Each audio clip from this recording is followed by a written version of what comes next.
Well, Jalen Carter is back in the news for the wrong reasons, although it's not as bad as people are making it seem. Kelee Ringo, he's still unsigned, but he's working out with Budda Baker. How about that combination? I'm Thomas Mott. This is the Thomas Mott Show.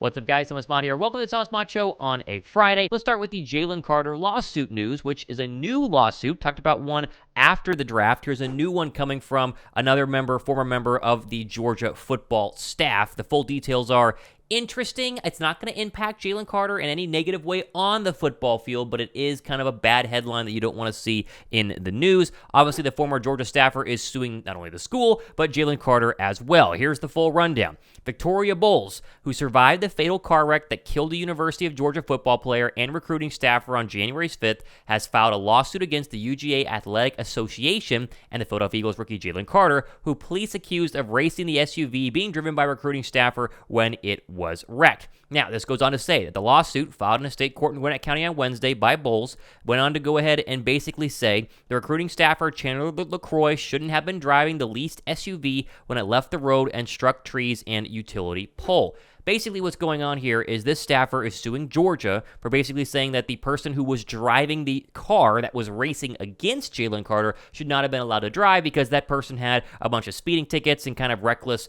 driving history and put those people who were in the car in danger. Now, again, it's not a legal show on YouTube. This is a show about the Philadelphia Eagles, and so the main focus here is that they do include Jalen Carter, but to me, this doesn't seem like a serious thing for Jalen Carter to have to worry about from a football standpoint. Now, I always emphasize football standpoint. When you have a loss of life, lawsuit, stuff like that, that's serious legal stuff. I didn't get my law degree, right? I got my broadcasting degree. So we're talking about the Carter side of things here. But this kind of feels like not a nothing burger, because that feels insensitive to say, but from a, ooh, will Jalen Carter be punished by the NFL? Or, ooh, could he miss some games? Or, ooh, could he be going to court?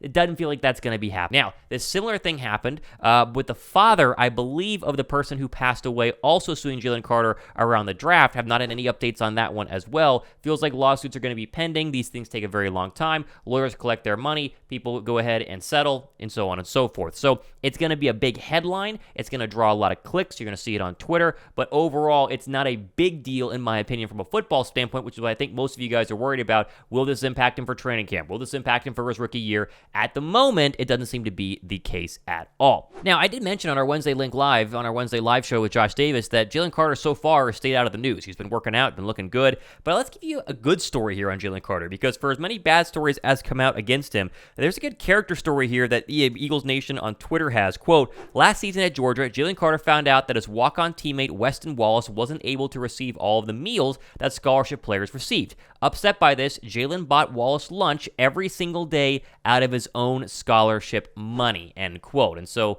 while obviously there are some character thoughts, I'm not going to call them issues with Jalen Carter, but some things that caused him to slide to number 9 in the NFL draft, there are some other reasons why I think people think he's going to be just fine in Philadelphia, and that character is going to be growing and building and turning him into a real pro. He's also with his former Georgia teammates and friends, and Nakobe Dean and Jordan Davis. Kelee Ringo, which we'll talk about later, is also on this roster. And plus, you have so many experienced veterans around him. Fletcher Cox, Josh Sweat, Brandon Graham. You have the cornerbacks. You have so many offensive linemen, thinking who are going to be battling against him every single day. Jason Kelsey, one-on-one. You have real leadership in this locker room, and that's why I think Jalen Carter is going to thrive despite having, again, this negative Georgia situation, which was a terrible situation, hanging around him with a new lawsuit coming out yesterday. But overall, I think the recap and the rundown from my side of things, from a football standpoint, is going to be okay. Over here to this really cool picture of, Kelee Ringo next to Budda Baker. First take on this one, they're working out together. Now, as we emphasize all the time on this show, just because two players from opposite teams are working out together does not guarantee they're going to play together, but the Budda rumors are what they are, and so naturally Eagle Twitter went crazy by seeing this picture. What I went crazy by, though, is how massive Kelee Ringo is.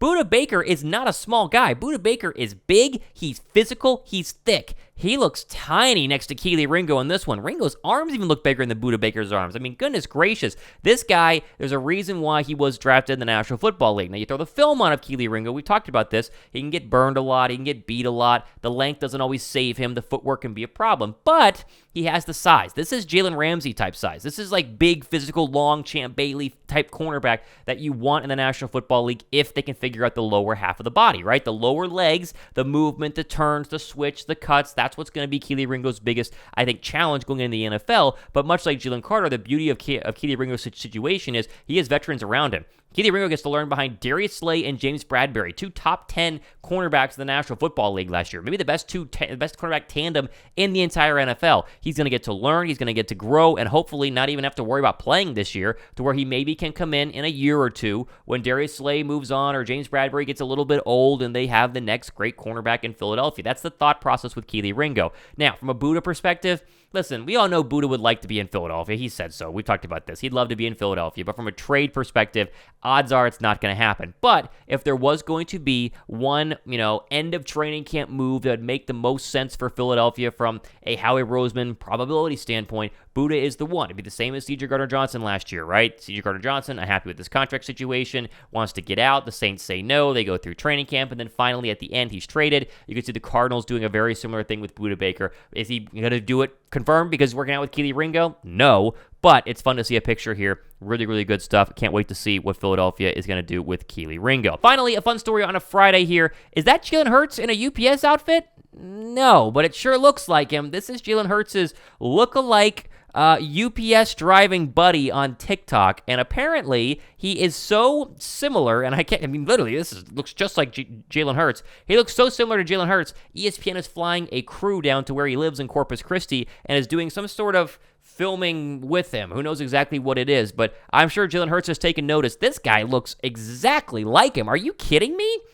I mean, geez, if you were to put him in a number 1 Eagles jersey, put him in a helmet, I don't know size of the body, right? Is he jacked? Is he tall? Is he short? But put him in the same jersey and a helmet next to Jalen Hurts, you might not be able to figure it out. And likewise, if this is your UPS driver and then you swapped him for Jalen Hurts in your neighborhood in Corpus Christi, Texas, you might think this is the same UPS driver you've always had. Really fun stuff here.